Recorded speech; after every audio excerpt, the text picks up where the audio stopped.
The night my wife came home smiling, with a new job and a thicker wallet, I thought our problems were finally over. For months, we had been counting coins, stretching every grocery bill, and pretending our tiny apartment in the middle of the city was only temporary. Life in the city can be beautiful, but it can also be brutally expensive.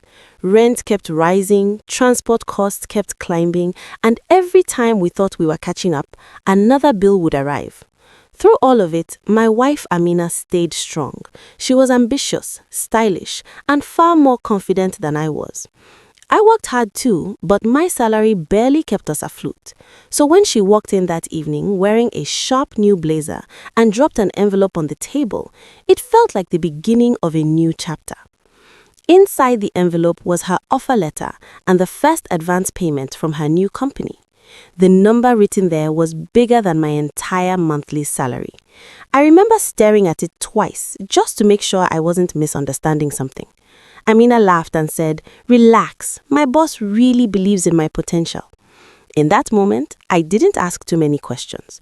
When you have been struggling for a long time, relief feels too good to interrupt with suspicion. We celebrated that night with cheap takeout and big dreams. Maybe we could move into a better apartment. Maybe we could finally stop worrying about groceries before the end of the month. Maybe life in this fast city was finally turning in our favor. Over the next few weeks, Amina's life began to change quickly. She started leaving earlier for work and returning home later than usual. Her wardrobe slowly upgraded from simple office wear to stylish outfits that looked like something you would see on confident professionals walking through downtown business districts. She spoke more about meetings, clients, and business events.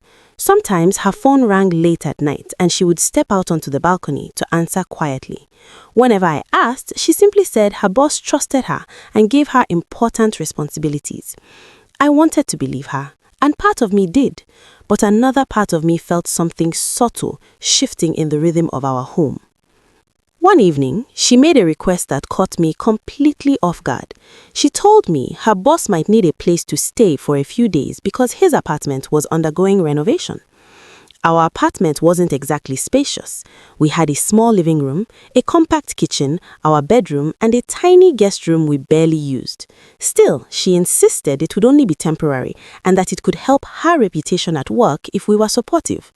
I hesitated for a moment. Something about the situation felt unusual, but again, I reminded myself that modern city jobs sometimes come with strange arrangements. Wanting to support my wife's career, I agreed.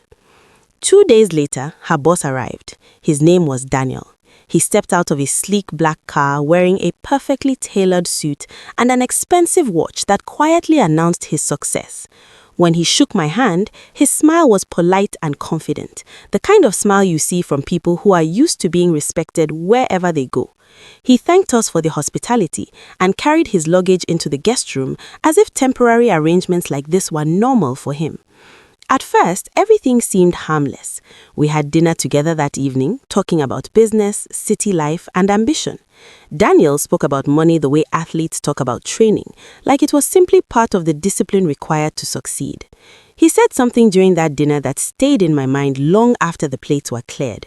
He said, "In this city, loyalty usually follows whoever pays the bills." Everyone laughed lightly when he said it, but the sentence lingered inside my thoughts. Over the next week, Daniel rarely left the apartment. He claimed most of his meetings were online, and often he and Amina sat together in the living room working on laptops late into the night. Sometimes they moved into the guest room to discuss business privately. I told myself it was normal corporate collaboration, but occasionally I felt like a guest in my own home. They spoke about strategies and deals that sounded far beyond the kind of job Amina had described earlier. One evening, I returned home earlier than usual. As I stepped into the hallway, I heard laughter coming from the guest room. It was the kind of relaxed, comfortable laughter people share when they feel completely at ease with each other. I paused outside the door for a moment, unsure why the sound unsettled me. Eventually, I walked into the kitchen and pretended not to think about it. The next morning brought another surprise. Daniel handed Amina a set of car keys while we were having breakfast. Parked outside the building was a new car, far nicer than anything either of us had ever owned.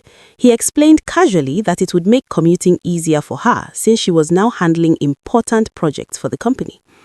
I stared at the car through the window, wondering how a job that started just a week earlier could suddenly come with such expensive benefits. That was when the questions in my mind grew louder. Since when did bosses buy cars for employees they barely knew? And why did Amina seem both excited and slightly nervous whenever Daniel was around? Days turned into weeks, and Daniel's temporary stay continued. The apartment slowly began to feel like his space as much as ours. Sometimes he ordered food for all of us. Other times he invited Amina to accompany him to evening business events across the city. When they returned, she was always glowing with excitement, talking about new connections and opportunities. One night, I finally asked her directly if there was something more to the situation. She looked at me for a long moment before answering. She said that Daniel believed in her talent and wanted to mentor her professionally.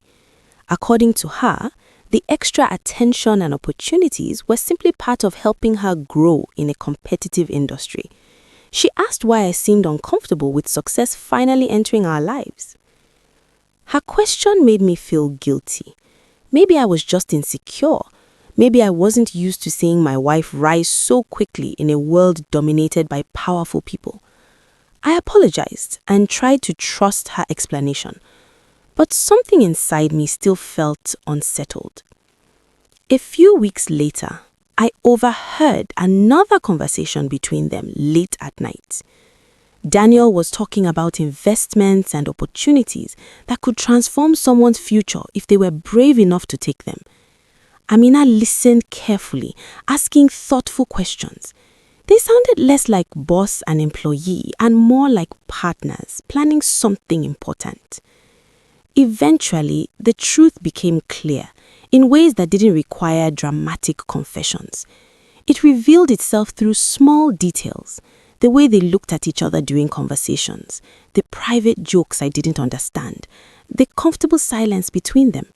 It wasn't necessarily a traditional betrayal, but it was definitely a complicated arrangement that went far beyond a normal job. When we finally confronted the situation honestly, Amina admitted something difficult. She said that in a city where opportunities are limited and competition is brutal, powerful people sometimes open doors only for those willing to accept unusual compromises. Daniel had offered mentorship, financial support, and access to networks that could change her life. In return, he expected loyalty and closeness that blurred professional boundaries. Hearing that explanation hurt, but it also forced me to confront an uncomfortable truth about our situation.